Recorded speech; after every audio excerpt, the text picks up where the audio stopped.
recording. Yeah.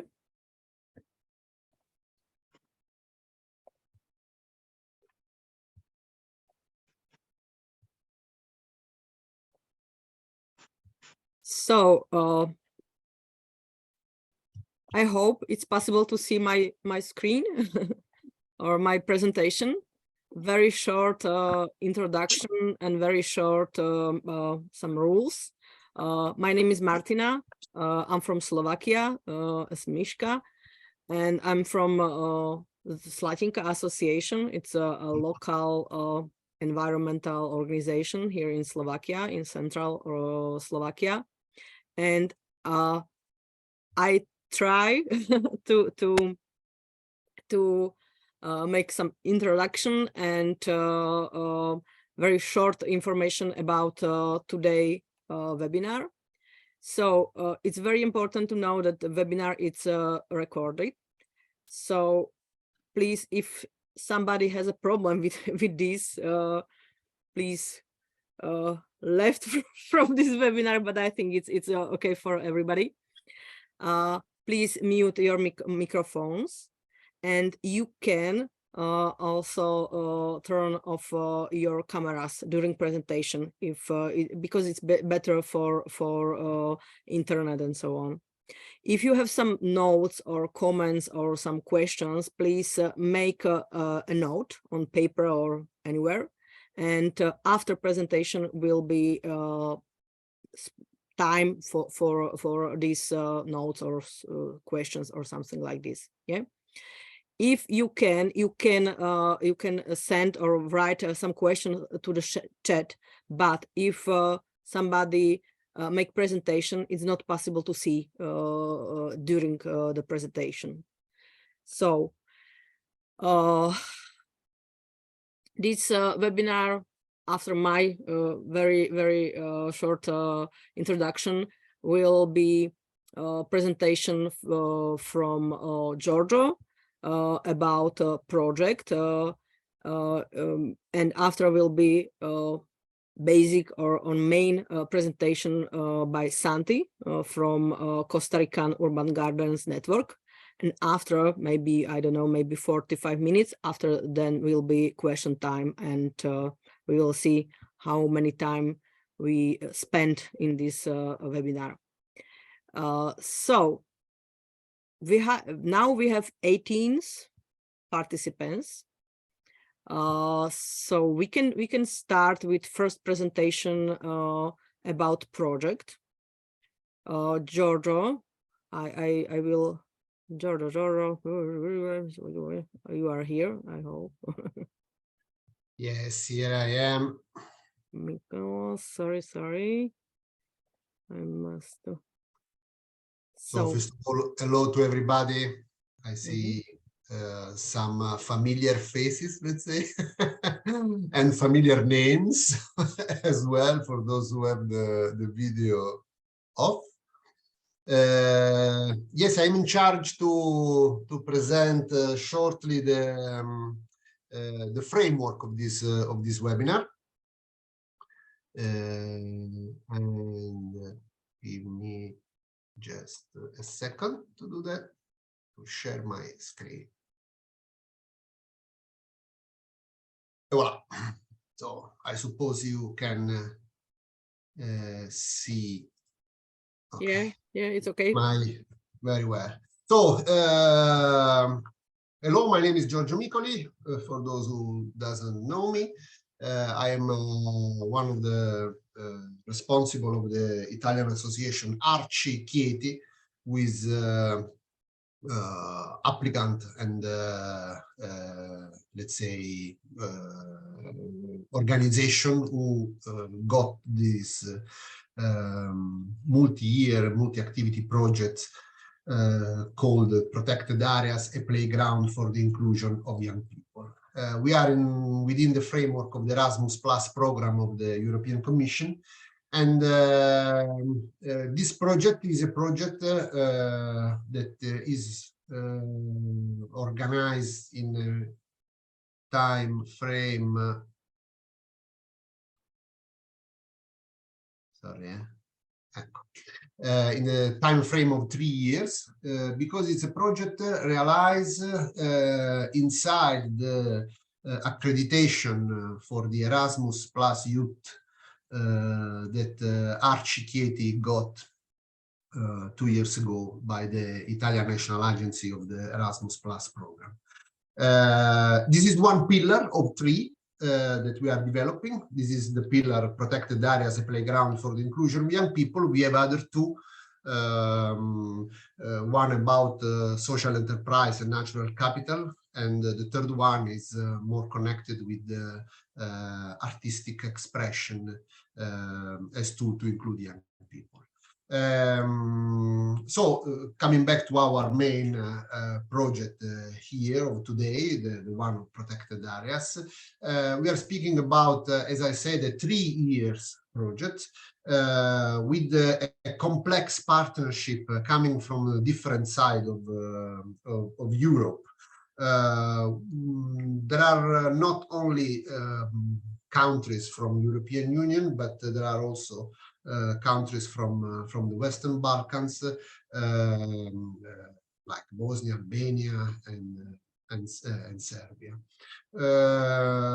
Beside the core partnership, we have also other guests, we call in this way, that are invited and join the project according to the skills and the capacity to contribute to the positive development of the planned activities.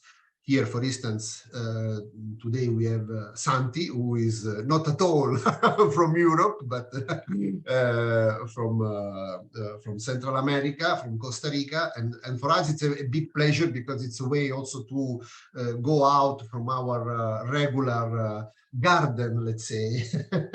So for us it's really a pleasure also to open windows to other reality. Here you see also which is the main objective of our project. So it's mostly linked to realize an educational, informative, and experiential path with the main target given by young people and the local communities. Also, when we speak about young people, we speak about young people mostly coming from difficult background, such as geographical or rural, geographical disadvantaged or rural areas, or young people with some social or economical difficulties in their background.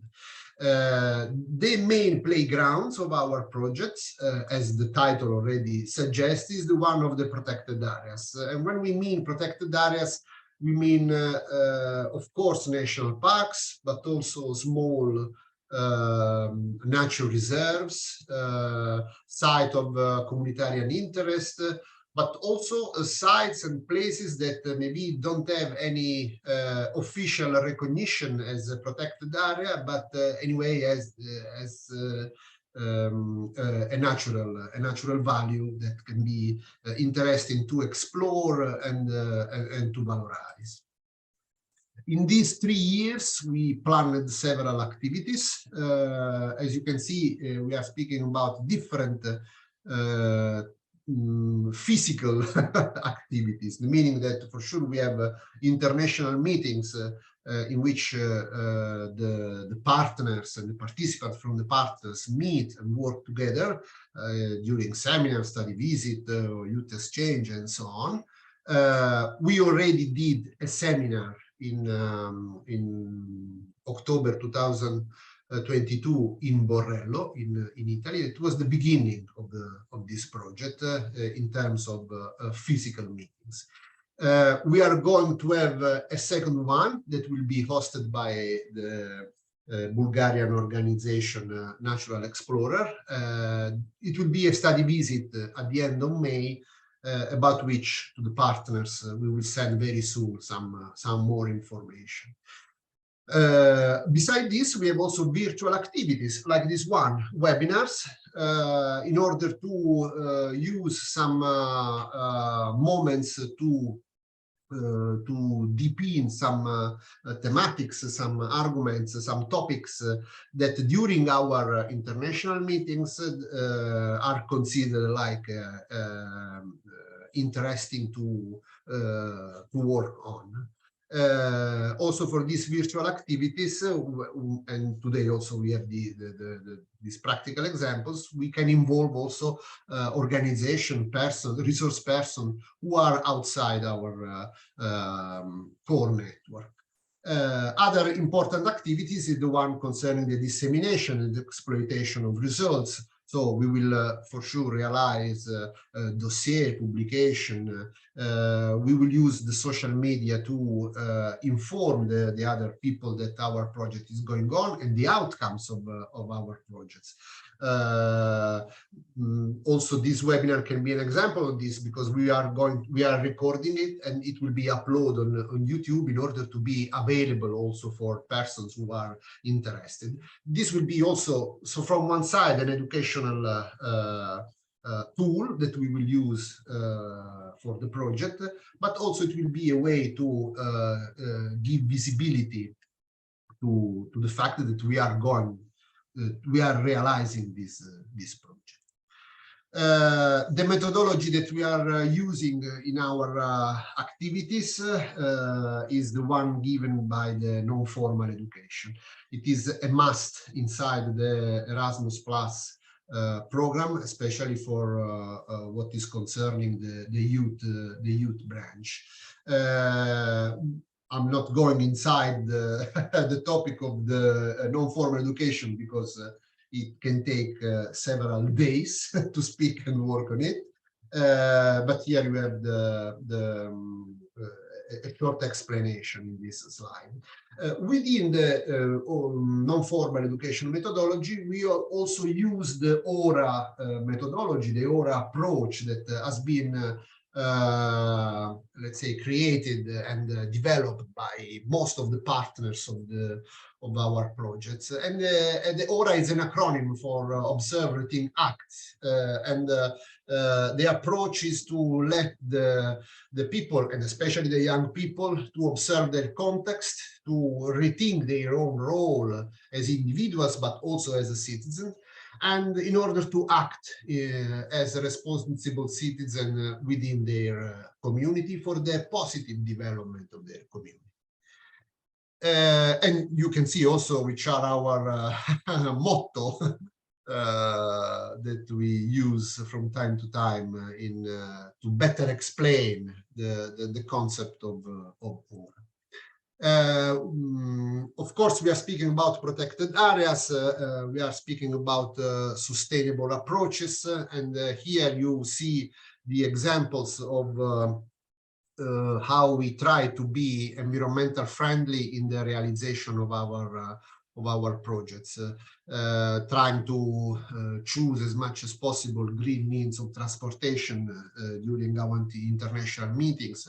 We use, I don't know, or organic, locally produced or fair trade products when we prepare the meals for the participants, and so on. We try to be to have the less impact as possible during our projects. Also, this list is going to be also enlarged because, for instance, thanks to our friends and colleagues from Borrello, the idea from the next meetings is also to cooperate with another international organization in order to plant a tree for every participant that participate to our project. This way, we try to compensate our impact. So these are short examples, but anyway, we are sure that these are anyway something positive to spread and to practice.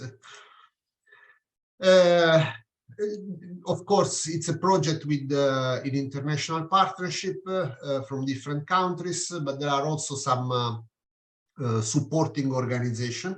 First of all, the IAAP, the Istituto Abruzzese per le Aree Protette, that is the umbrella organization that here in the Abruzzo region is coordinating some of the natural reserves here in Abruzzo. During the previous seminar in Borrello, we we visited two of them, and we also get in contact with other two of these natural reserves.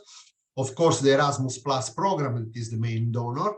The Agenzia Nazionale per i Giovani, who is the Italian national agency for the Erasmus Plus program youth, who support us in the development of our projects, plus other local stakeholders that can be association, institutions, small-scale enterprise, group of citizens that from time to time are involved according to their role and their knowledge and skills to contribute to the project. So this is my very synthetic presentation about the approach of the project. Of course, when we will have the question time, if there are questions, for sure you can address. So Martina will now switch off the sharing of my computer, and I pass again the floor to you. Thank you very much. Thank you, Giorgio. So, and now I can maybe in 2 sentences introduce Santi. Santi, it's very for me it's very nice person, or very interesting person, and he's a co-founder of the Costa Rican urban gardens, and he's an active member of several community gardens and permaculture project in the country. Maybe it's if you can very shortly introduce yourself, not only in permaculture topic, because you are from Costa Rica. It's quite a exotic country for everybody. So I will try to make you host, and you can introduce yourself and make a presentation. Okay. Well, in my case here in Costa Rica, it's just 10 a.m. So good morning, everyone. This is Santi. I work with permaculture. I'm happy to see you all here. And we're going to be talking about permaculture. For me, permaculture, I will tell you what it is about later on with the presentation, which, by the way, I just actually modified a little as you were introducing yourself. So for the other people in the team, you're going to be maybe surprised, but it's mostly the same. I'm pretty spontaneous talking about that, and I run a volunteer program here. I help permaculture projects and agroecology projects to get people to get some extra hands, because I know a lot of people are doing great things in the world, and sometimes they might not have the resources, the knowledge, the connections to make it happen. For me, it's important to make these people be seen and helped so they can bring more of the good to this world. So on that line, I will be paying attention to the chat. If you have questions, in my case, it's okay if you just post them there in the chat. I'll keep an eye to see if there's something relevant for the specific slide. And if not, I'll just leave it at the end. Being said that, I'm going to start sharing my screen.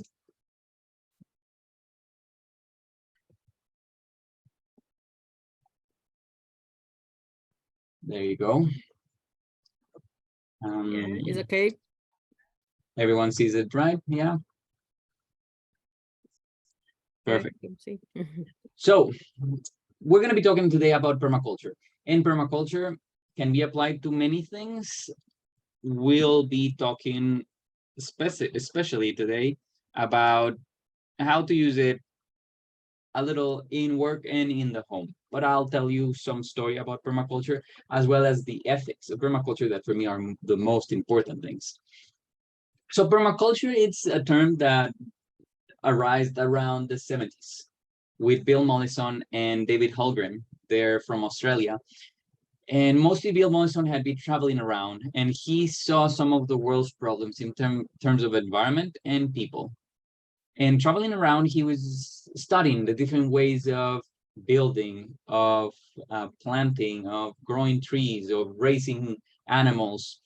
And with time, he started developing this theory that at the end it's basically not his ideas, he took ideas from many cultures, but he merged them and contextualized them to take the best out of each culture, each practice, each technique, and suggest ways of using them together.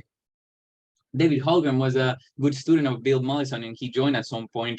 And actually, it's good because Bill Mollison had like an amazing mind. He was able to connect so many concepts. But David Holgram, he's really good at teaching. So Bill Mollison's stuff, it's pretty abstract sometimes and kind of really technical. But if you go to David Holgram's books, you're going to see it's really easy to understand. You can go to whichever, you'll find books from these two authors, from them together, and from other authors. Just use whatever works for you, because there's so many books and videos about permaculture. I'm sure you'll find the one that you like the most. Now going to the to the ethics of permaculture. For me, it's important to say that a permaculture project, more than being an organic farm or doing natural building, the main parts are the ethics. If a permaculture project is not taking care of the earth, not taking care of people, and not sharing fairly, then for me, it's not permaculture. That doesn't mean that it has to be perfect from the start, but it needs to have these ethics as pillars of the work. For example, in my case, and obviously it's easy to talk about myself, but how do I take care of earth? So I'm really conscious about water use. We have a compost toilet. We have an organic garden in the back and in the front of the house. We recycle. We try to buy as much without a package. I actually just went yesterday to get some beans, rice by bulk. In Costa Rica, I've been in parts of Europe and I see there's a lot of stores to buy by bulk. In Costa Rica, we have some, not as many, but I'm using one of the older school. It's in the central market. It's not even like hipster, because the others are kind of hipster, but the central market is old school. Everyone would go there before in the 80s, the 90s. So it's cheap prices. They have a lot of variety. That's where I go. That's how I take care of earth. Now, how people care. In this project, with the volunteers, we have vegan food, gluten-free food. We try to accommodate to people's preferences, and we do not have meat in our case, because in my case, I think it's healthier and better for the environment. But I'm not pushing anyone to be vegetarian at this point. Another thing, we take care of people here. It's we're LGBTQI friendly. I know there's a lot of spaces that are not safe for these people, mostly in Latin America. So we try to do our best to make it a safe place for them to be able to still explore these topics without feeling ostracized or discriminated, or even be in violent situations. We try to have all our partners be in the same channel, because we want everyone to feel respected and valued and seen. So this is a way of taking care of people. Then we have fair share. And fair share is when you have an abundance of something. It doesn't need to be physical. Like, you don't have to have 1,000 tomatoes to fair share. You can also share knowledge, like I'm doing today. I know a lot of things. I've been to a lot of projects. And for me, sharing with you today, it's part of that. But also with the volunteers. In the case of volunteers, they don't pay to be here. They just come and they exchange their work for the learning. So we go to the garden, I teach them how to prune, and they help me prune the bushes. I teach them how to plant, and they can help me plant. So that abundance, I'm sharing my abundance, which is knowledge, and they're sharing their abundance, which is maybe time or energy or physical condition. There's many ways of sharing, of like this fair share. I just invite you to think constantly, what do I have in abundance that I could bring to this world? In some cases, it could be maybe you know how to ride a bicycle and your neighbor doesn't. That can be an abundance that you can share. Maybe you have a huge kitchen where you can, maybe you can rent or borrow or lend to someone to teach classes. Or just maybe they have a party coming and they don't have the money to maybe hire the food. So you can let them use your kitchen so they can prepare the food for the party.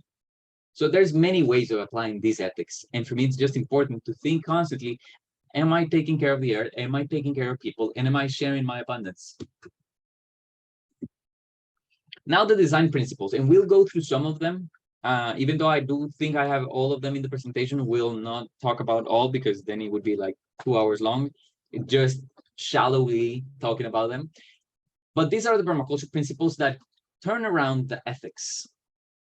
So we'll talk about some of the general ones.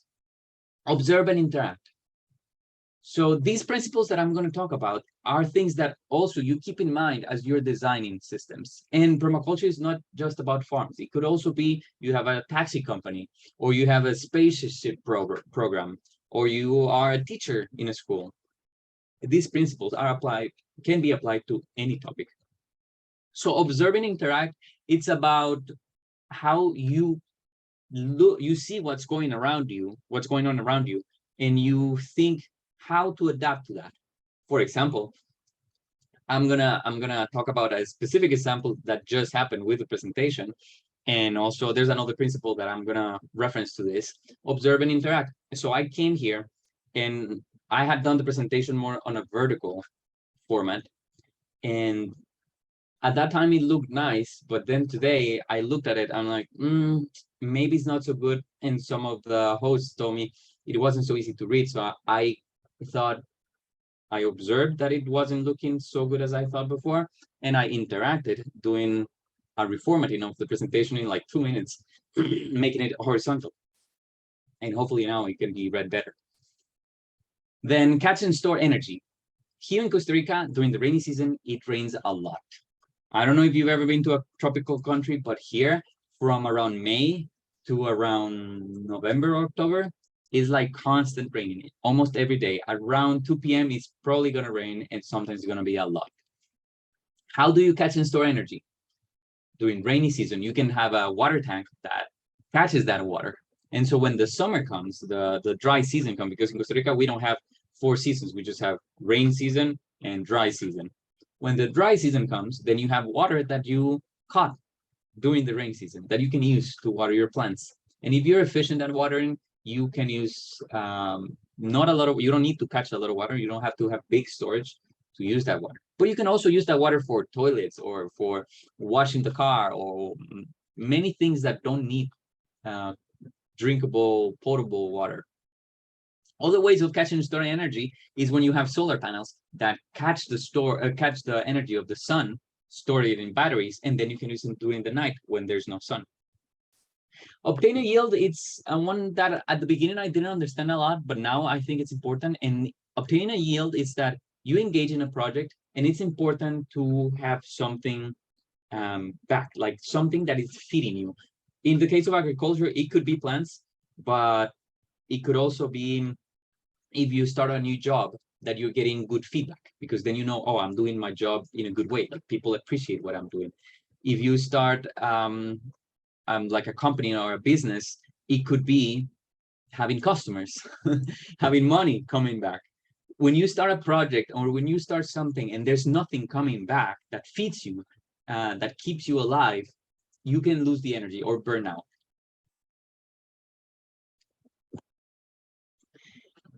This one applies self-regulation, and I said feedback is the one that I said I was going to reference to about the presentation, because again, I heard the feedback on the readability of the text, on the format of the text, of the presentation, and I accepted that feedback, and so I changed it.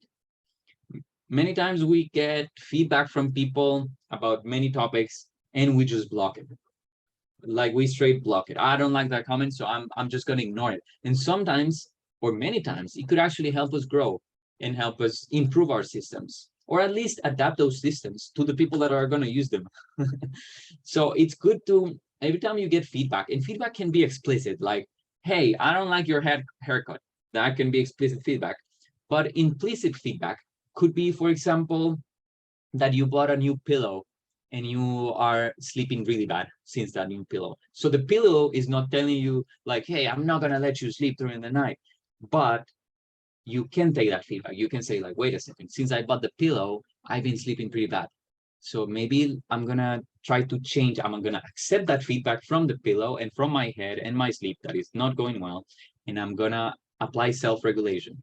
And that means I'm going to change the pillow, or I'm going to switch sides. I'm going to try another pillow, or I'm going to sleep without a pillow. For me, apply self-regulation and accepting feedback is one of the principles that helps me the most, because there's so many things I cannot see. Like, we live in our heads and we just sometimes believe that's the world outside, but no, our world inside is just our world.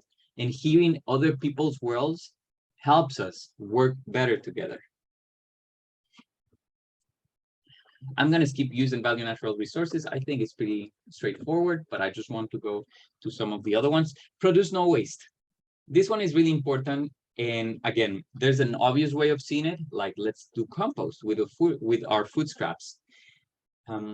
Maybe you have a restaurant and then you have a lot of food scraps and food waste. You could make compost, or you can use it for a biodigester, and then you're producing no waste. This is very obvious, but a less obvious way could be in society. At least here in Costa Rica, well, there's poor people, there's people that live in the streets, that live in really poor houses. And those could be seen from a part of society as waste.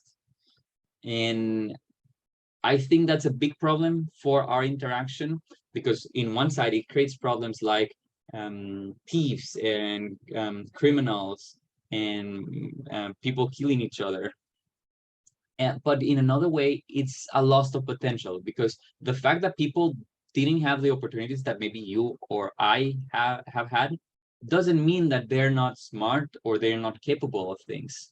And when you put these people as waste, you're losing that potential. It's like having your fridge full of food, and just because part of the food you don't like, you just let it go to waste. But it was food and it was nutritious. And the fact that it didn't work for you, it doesn't mean that it wouldn't work for others. And so not producing waste in time in case of society, finding ways of empowering these people, giving them opportunities for them to be able to show their capabilities, their skills, and their what they can bring to society, I think can help a lot. So produce waste can be obvious, but you can also see it in other things, in other areas of life. Design from patterns to details. This one I really enjoy, because I'm always, even my partner jokes with me, because she's like, okay, Santi would say, look for the patterns. And it's because whenever you have something, like here I have a light from a bike. Maybe if I see it at first glance, it's not like some other lights, and I might not know how to turn it on. But most lights, or most things that turn on, have a button. So then I would just start looking around and look for the button or something I can push. And I see there's a push button there, but it doesn't turn on. In my case, I know what it is. It's because it's decharged. But then this is a different light. And for the people that ride a bike, it's obvious how to use it. But maybe for someone that doesn't ride a bike, it's not so obvious. And even though they're pretty different, there's a pattern, which is they both have a button that I can press. When you go around and you see things, you see trees, you see plants, if you start to look with detail, you'll see there's plants with patterns. There's some plants that have one stem and branches growing on both sides of the stem. Some other plants have branches growing on 4 sides of the stem, and some plants have branches going in a spiral pattern. Those are all patterns that we can see, that you don't need to be a biologist. You don't need to study like deep science to see. It's just about sitting and analyzing what you have in front of you. You can also see patterns with people. Like a regular pattern with people is they sleep at night. They eat around 3 times a day. They sit in objects that have 4 legs that are called chairs.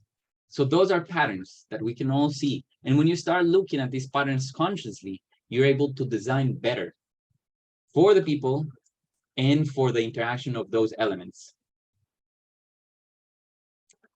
Integrate and rather than segregate, for me, it's really important also because sometimes we get used too much to working with people that look like us. For me, integration is really important. And again, I don't know at what time of history someone decided that people, like in this case, like I consider myself white, and at some time in history, people thought that white people were better than other color of skin, even though we are all capable and we all have skills and experiences, and we're all humans. So I make a really conscious choice, as I said at the beginning, of integrated. And I'm actually constantly looking for what other parts of society puts to the side as waste, as discrimination, as even sometimes violence. And I try to include them in the projects we work in.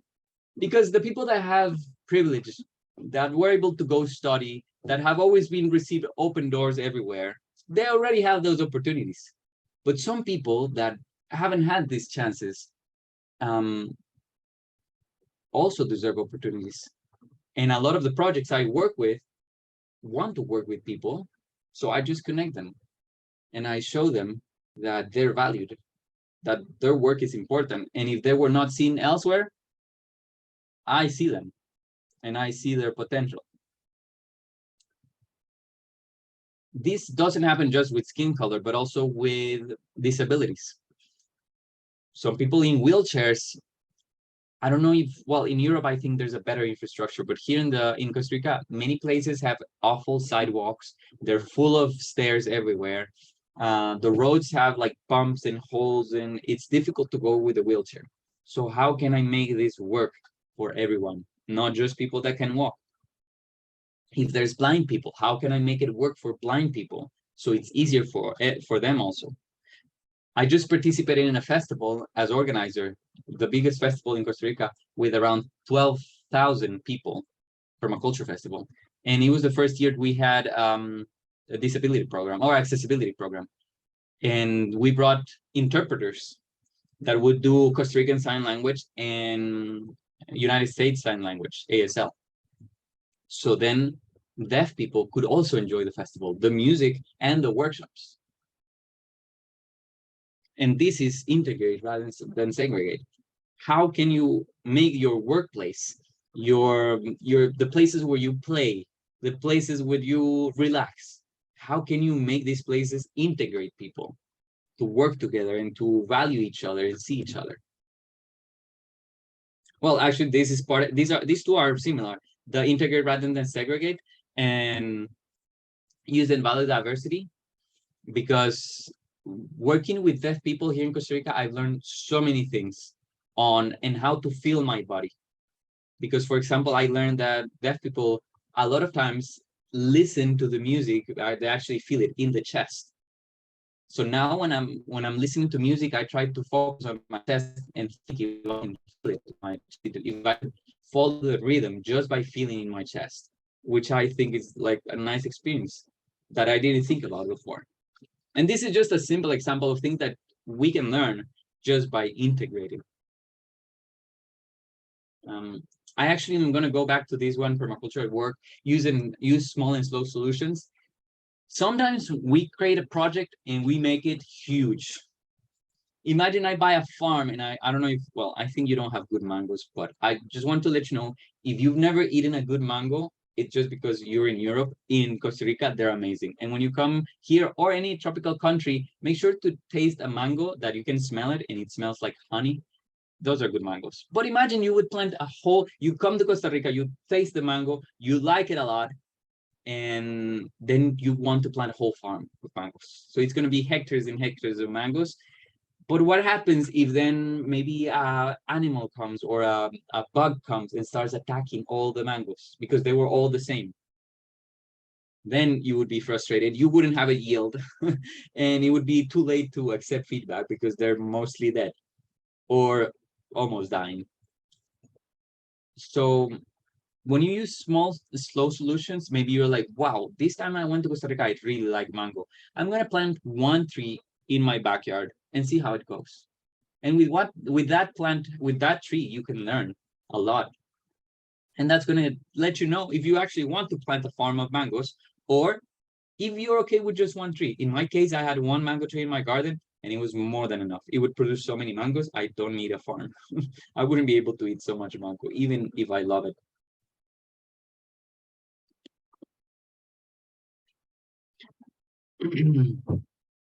Creatively use and respond to change. This one, it's sometimes things don't go as planned. For example, let's go back to our example with the farm full of mangoes. They all died. But what's left? The trees, the wood, right? The stumps. And I know mango wood is really good for some instruments like guitar, violins, and some others, and it's actually really valuable. So maybe you go like, all right, I don't have a mango farm now. I'm not going to be able to eat mangoes, but I could look for someone that is producing violins and guitars, and I can sell this wood to them. And so here, you're not getting frustrated and angry against nature and insects and all the things that didn't go well. You're actually taking that change and using it creatively, putting the energy in a new place that might or might not work, but you're adapting. And permaculture, a lot of times, is about adapting, because you plan something in your computer or in your sketchpad, but then you go outside or you go to your workplace and it doesn't work exactly how you planned. So you need to creatively use it and respond to change in those cases. Zones and sectors is a different part of permaculture. Before, we were talking about how some principles on how to think about how we design our projects. Zones, it's how we organize them, how we organize things. Zones go from some people 0 to 5, some others 1 to 5. It's almost the same. Just think, as closer is to 0, the more energy, the more care, the more responsibility you need to put there. So for example, I know a lot of people here have their phones in zone 1 or zone 0, maybe in their pocket, maybe in their backpack, close, or in the desk that they can check, because it's a device that some people use intensively. I consider myself one of them. So this would be in zone 1. But think now something that you have in zone 5. That would be something that you barely use. Let me think, in my case, about something while you also think about something you barely use, that it's like you barely remember where it is.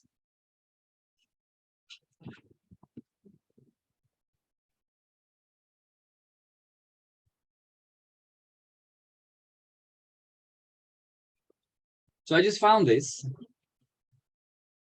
These are Post-its, and I don't know if you noticed, but they're like super dusty.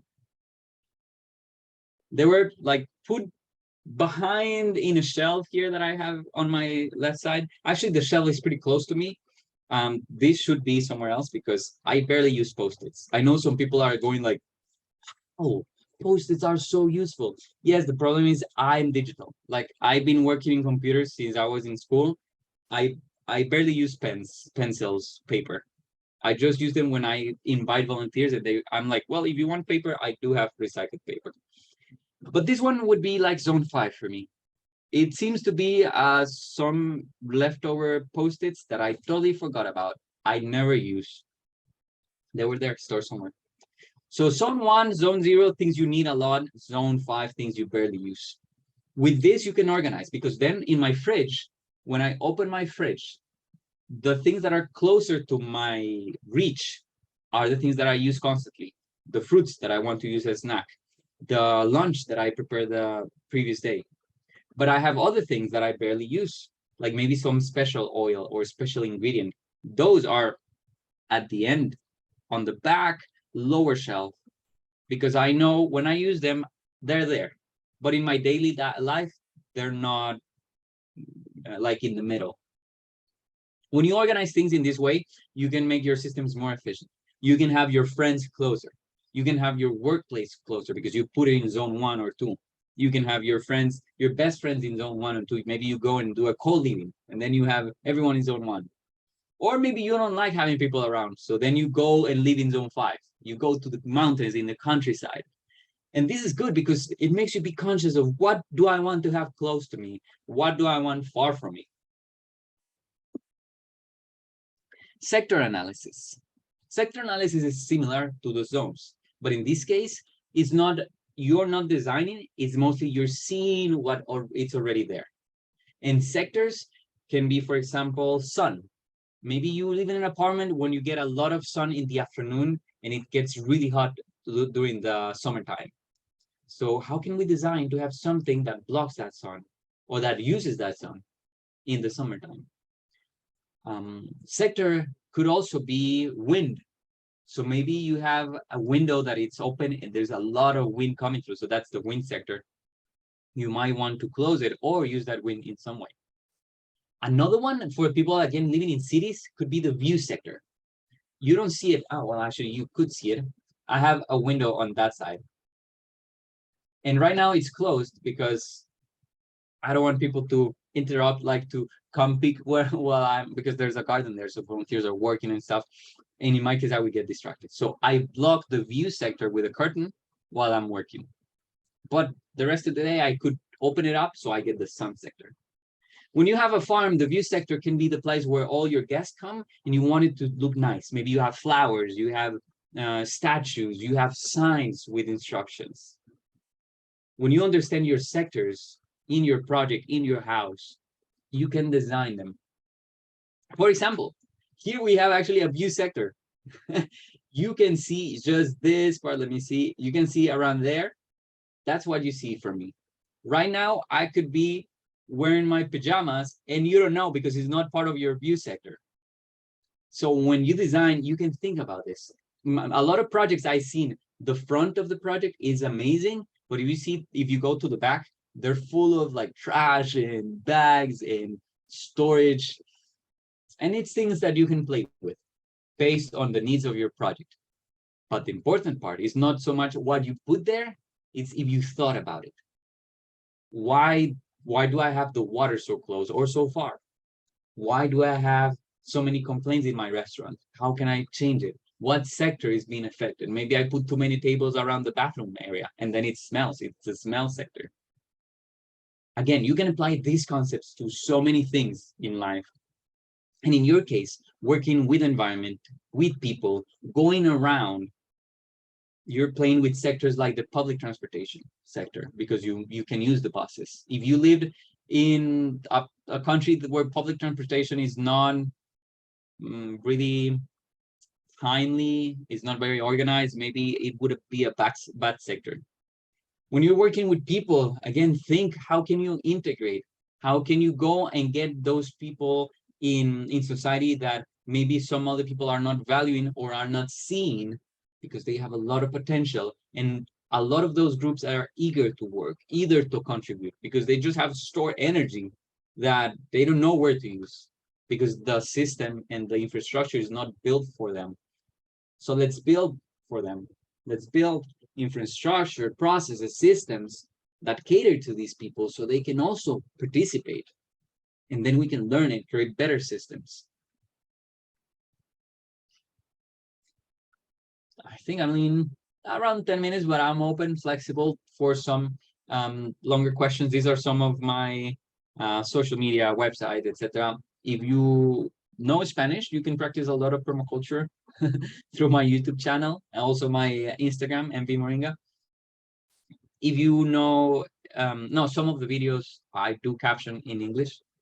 I don't know Slovak yet, even though, well, they were saying that I'm not European at all, but actually my partner is from Czech Republic. So that makes me, I think, a little closer to Europe. And moi aussi, je parle français, alors ça, c'est une autre chose que ça pourrait me approcher à l'Europe.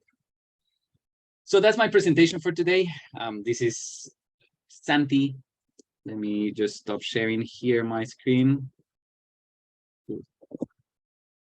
There you go. Mm-hmm. Thank you very much. I hope you learned things you enjoyed, and I'm now checking the chat, open to questions. It can be verbally or with text. Thank you a lot for your time, your attention. Thank you very much. I don't see any questions in a chat. Maybe if somebody have some questions or comments or maybe something notes, please give me a sign or raise a hand or okay, Mario. Hey, me. I want to thank Santi, first of all, for the intro and presentation he made. My question is more general. It's how, because you talk also about, of course, difficulties, because it's Costa Rica on certain aspects. So my question really to understand, your background and the community in which you are developing projects, how it is let's say the relationship within the community, which kind of feedbacks you are receiving for the activities you are developing, let's say in permaculture, but in the meaning you shared before with us, the taking care of the people, of the community, of the earth, and all the elements connected with the permaculture, more directly or indirectly, which has been until now, which is your perception, how the community is let's say interacting or appreciating or making you trouble into the development of such kind of activities. It's just for a better me to understand the whole picture. Thank you. Yeah, so when we started, well, I'm just gonna rephrase the question to make sure I understood it. It's how am I receiving, what feedback am I receiving, and how has been the progress of in the development of the community around permaculture, around the Urban Garden Network. And when I started, I used to think kind of unconsciously that I wanted to be part of the private property concept, meaning that I would like to buy land and own land. Through these years and working with people, I see it's like a funny thing because a lot of people don't have land and they would like to have, and then there's other people that have abundance of land and they would like to have people come and work with them and like help and use this land because maybe they don't have the time or the physical capabilities or the money to develop it. So I got to a point in my personal case where with the Urban Garden Network, I started developing the community in a way that we all feel like our home is anyone's project. So in the case of Mishka, that she was here, we went to Biki. And Biki is one of our friends from the Urban Garden Network, and she shares so much. She doesn't have big land, but she started restoring empty lot that was full of garbage. She took 3 full big trucks, like construction big trucks of garbage, all on her own from that empty lot to plant a community garden. And now some of the neighbors participate there, and some people from the Urban Garden Network come and learn with her. So this is interesting because, again, going back to fair share, it's really making people conscious of their abundance. And before, again, at the beginning of the Urban Garden Network, I think people would come more from a perspective of, I'm going to learn, like I'm going to a class, or this is a technical group where I'm going to get technical skills. But we actually consciously designed it for people to change the mindset and know that we can work together, that even though there's private property, there's many places that welcome you, and that you don't necessarily need to go to school or university or to have money or be any kind of race, skin color, education, whatever, to eat healthy and have a healthy community that supports you. And so people came to the network thinking they were gonna just learn how to prune a tree, how to plant cilantro, but they end up learning how to live differently. And I've seen this again and again with members of the community supporting each other, sharing seeds, visiting and helping start a garden, even helping in times where someone is sick and they would go and visit this person, bring food and take care of them for some days, which I think is amazingly beautiful, starting from a group that was supposed to be just urban gardens. Yeah, thank you very much, Santi. Okay. You know, Martina, now that I mentioned Miska, and I'm going to put you in the spotlight here. Miska was here maybe like 2 years ago, I think, and she experienced some of this. So, Miska, if you would like to share a couple of things that you found interesting based on the permaculture concept that we just talked about, that you would like to share about. Yeah. So I think super interesting that people that would need help, maybe they are super close to you, because we went to help a person, and the guy that was living just a few meters away, and he was starting his kind of restoring the place, which was also full of garbage, and he started to plant their trees and make a path for people to come and see the nice things, and also the fruit trees and so on. And yeah, so that was super nice that the guy was living super close, and anybody could have helped him to achieve what he was imagining, and that in everybody's home or everybody's house or near the house, probably there is some person that would need this kind of help or any kind of help. So it's not just about so the chance is everywhere. That was super nice. Yeah, I think in this case, it's interesting because, at least in my case, being vegetarian and being an activist, I remember like 10 years ago, I would like fight, like really debate against people, because I'm like, how come you don't want to be vegetarian? Or how come you don't protect nature? Or you take 30 minutes to shower? And I was fighting so many people. And I wasn't seeing that there was a ton of other people that were ready to be vegetarians, that were taking 5-minute showers, they were recycling, and were ready to start a garden. So now I just try to focus my energy on the people that are already doing it, that they just need a little push, a little support, some company, and then they can thrive, instead of like like this tension with someone that might not be in the mindset, that they're not ready for that, they don't like it. Or the other thing that happens is, at least here in Costa Rica, we see Netherlands, for example, and people are like, wow, that's so cool that they have all the bicycle, and we would like to have that in Costa Rica. Sometimes I just say people like, so start it. Like if it's something you get so triggered or inspires you so much from another country, so why don't you start here? Like, you don't need to have the whole infrastructure, you don't need the whole budget, but if you have so much passion for that thing that you see elsewhere, why don't you start? Just get a bunch of people that are also passionate about that and start making the change. I don't like to just wait for the government to do everything. That doesn't mean that the individual should be doing everything. I think it's a balance, with the government doing like more systematic things and the individual participating in pushing those changes.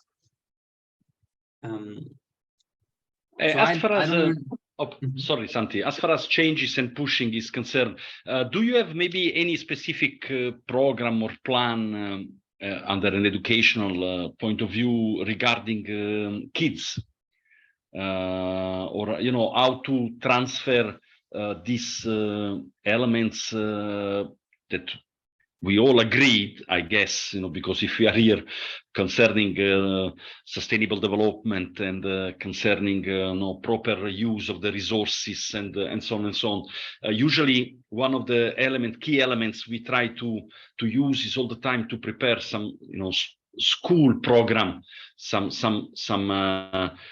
specific activity, let's say targeting to the youngest students of primary school or high school, trying to combine it with the formal system of education in order exactly to, since young age, try to in a certain way open new possibility to the young people. Do you have any specific program going in this direction? All right. So one thing before just answering the question is, actually at the beginning, Martina asked to not have the cameras, but now that the presentation it's over, I think if some people want to activate their cameras and again participate, I would love to hear some perspectives. It doesn't need to be a question; it can even be a comment from some of the people that I see there that are connected, that are hopefully listening to us. And going back now, Mario, to your question, how are we incorporating these principles into education, into the system, let's say. And so I don't think we have a specific plan that is like super well laid out, because I'm not the best at that. But now with the help of AI, I'm getting better. What we do have now, we're working with universities. And so we participate in some courses like I'm doing now, but let's say throughout the year with the University of Costa Rica, which is the most popular and bigger public university here in Costa Rica, with some private universities that invite us, or they come to our projects to see what we're doing. So there we're kind of going towards the university kind of group of people. But in my case, again, because I'm spontaneous, I like to storytell, to play. I also work sometimes with kindergartens, and I also bring people from the Urban Garden Network to help me in schools. So before COVID, we actually had like 2 or 3 kindergartens that we were working with that had school gardens, which was really nice. They still have them, but now it's the teachers, because we don't want to create dependence. So we try to teach as much as possible to the people working there, so we can move. And so we can move to the next project, and they're already empowered to continue that project. So in this case, we have, that like the age range from like 2 years old to 7 years old. We sometimes do things with schools, meaning like 7 to 18. And then universities more often, 18 to, I don't know, 30, 35. And then we work with municipalities that organize workshops. And in these cases, the age group can be from 20 years old to even 80 years old. But it's really important for us that when we teach a workshop, we think that we might get a youngster that might be really distracted all the time on their phone.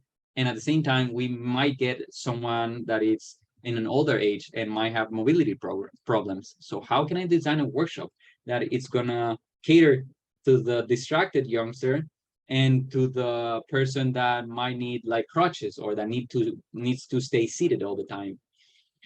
And I think this integration, it's like reinforcing that I'm not just teaching a technique, but I'm teaching a lifestyle of inclusion. Thank you. It was my questions too, because I'm interested about how to transfer information to young people or to kids. It's very important. So if it's some questions now, because I don't see, and we have 1 hour webinar now. So maybe I want to remind that the webinar and the presentation are recorded, and they will be on YouTube channel of our Italian leader project. So maybe we can send by email link for today's participants to this YouTube channel. Yeah, do you have or we can do now, if you have a link to this YouTube channel now. We can... No, maybe it's better that we finalize the editing, because for sure, okay. For the recording we will put some let's say credits. Okay. And then upload on YouTube, and then when we will give directly the link to the okay. To the video. And I suppose it will be done soon. Okay. Yes. Martina, let me use this chance also to give a big thank you to you to host and coordinate this Zoom, and also to Mishka to bridge with Santi. Of course, big thank you to Santi because it's very energetic. I hope we will have some chance somehow to meet in vivo and to cooperate with something more long than a webinar. So Yeah, I would be happy to go back there. I enjoyed when I was with Mishka in Slovakia. It's really different from Costa Rica. In Costa Rica, I love it. I mostly love the fruits, but I do like a lot of things from Europe, and exploring this new side that I've never been to, Czech Republic, Slovakia, Australia, was really nice. So looking forward to being back. Okay, thank you very much, Santi.